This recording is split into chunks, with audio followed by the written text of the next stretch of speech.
Hi, and welcome to ZwiaAndPals. I just got back from seeing Hardcore Henry, and if you haven't heard of Hardcore Henry, it's basically if you took a first-person shooter game and you took out all of the playing and made it a movie and had a bunch of people in weird Russian accents starring in it.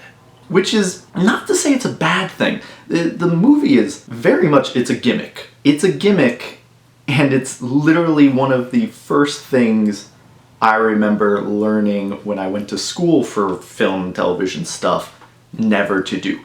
First thing you should never do, never shoot something first person. And there's a reason for that. When you shoot something first person, it's difficult to relate to the character because you are the character. Now, in one hand, that means that you immediately have like a pathos for the character because, I don't even know if pathos is the right word. Anyway, you're the character that everything's happening to. You see it as, oh, they're attacking me, they're doing this to me. And that's why it works with a first-person shooter really well, is because you're able to do things and then anything that's being done to you, it's being done to you. And it feels like it's being done to you because it looks like it's being done to you and it's reaction to you doing things. In a movie setting, well, I can't really picture any times that this has been done before. So usually, any of those rules, those film rules are always made to be broken, but they're made to be broken by people that know what they're doing. So clearly, whoever directed this must be like a really accomplished director in order to do something so difficult. So what else has he worked on? Literally one other thing has he worked on, and it was a 5-minute music video that, to give you an idea of how much it's exactly the same, every piece of footage I've shown so far has been from that and not even the movie. So, awesome. This guy has only done first-person shooter videos. That's it. And I really hope that he gets a shitload of money off of this because this is a gimmick, and the only reason Hardcore Henry is going to do as well as it might is because it's a gimmick. This is not a movie that's going to be a franchise and survive, I'm thinking. It's a big deal because it's something that's never really been done before, and people will see it and they'll be like, oh, that was interesting. This is not gonna be a lasting thing. Hey Alex, what's the movie about?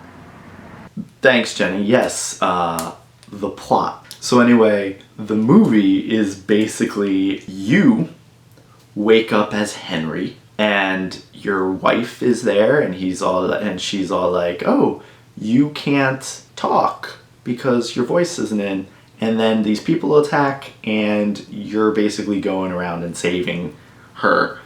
And then it's just a giant action fuckfest. There's bombs and explosions and guns and people killing all over, and it's really jarring at first. They don't ease you into the whole first-person thing. It goes in full strength, action everywhere, and it's dizzying. I had a friend that came with me that had to leave the theater 20 minutes in because he just couldn't handle it. That sucks, and we missed you.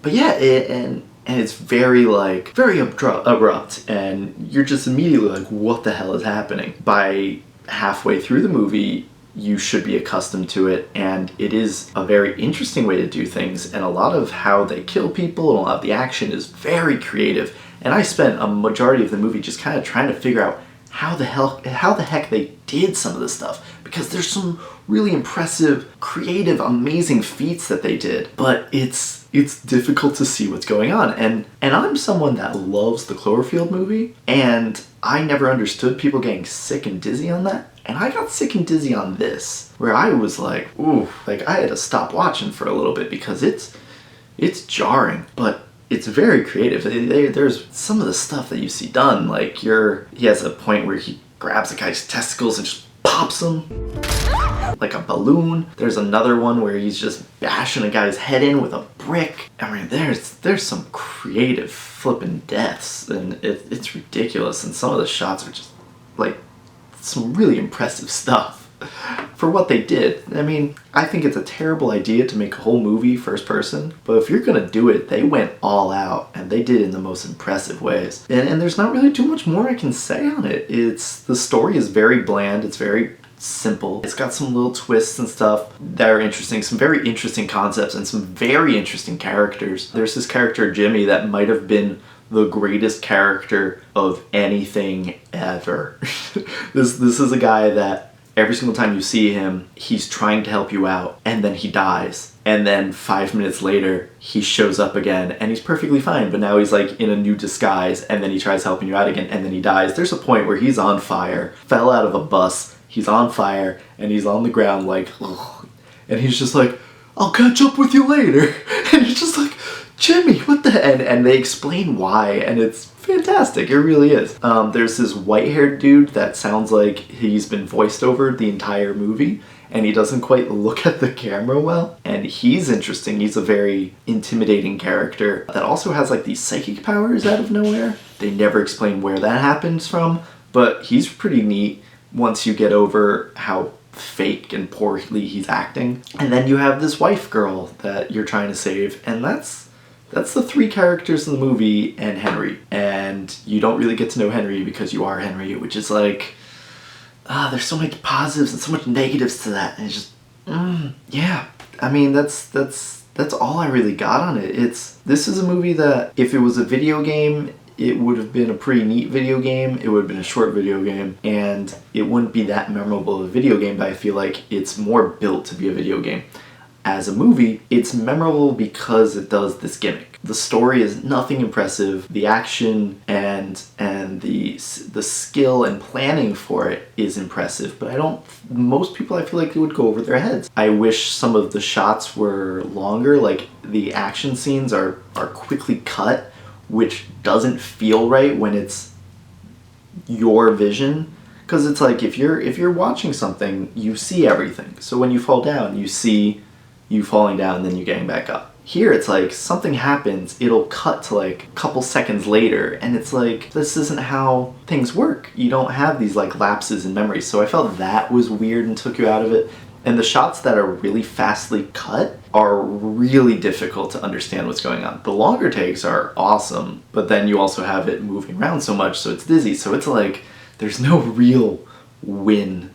There are a couple points where things are difficult to stay in focus. There's a couple points where there's music out of nowhere and you're like, why is there music here? Like some of the areas where they're in a bar and there's music playing, okay, yeah, I get it. But then there's other ones where you're like out in a field and there's music and it's like, meh. The entire movie is done on 2 GoPros, so you have like a fisheye lens going on, and that's kind of annoying, but you kind of forget about that after a while. If you like counting how many times a gun goes off before it reloads, this movie will piss you off because there's like this pistol that shot like 20 times. There's a lot of really funny jokes and a lot of really funny moments. There's this horse at one point where it's like, you gotta get to this one place, and this horse shows up and he spends like a minute just trying to get on the horse and the horse just runs away. There's a couple other moments like that where like, alright, this is funny. The character Jimmy, like I said, is the greatest thing ever, and I think the movie is worth watching just for that. If you do watch it, I say see it in theaters. I don't think it has the same effect if it goes on television. This movie is not for everyone. It's a lot of fun though once you kind of let it be what it wants to be. And when Queen starts playing, shit gets awesome. And for the little amount of character that Henry has, when he does show kind of personality, it's the most badass thing. And this movie ended with me kind of being like, it ends on a holy fuck moment. And it's really, this whole movie is a trip. It is a roller coaster ride from start to finish. Probably won't see it again anytime soon, but I think it's worth checking out. Anyway, this was my review of Hardcore Henry. It was a pretty quick one, mostly because I got a really busy weekend that's coming up, so I don't really got time for this. And if you enjoyed it, please subscribe to my YouTube or find my Facebook page, ZwiaAndPals, and follow that. Or don't. Keep an eye out. Next week I'm going to try seeing Jungle Book. Yay, Jungle Book.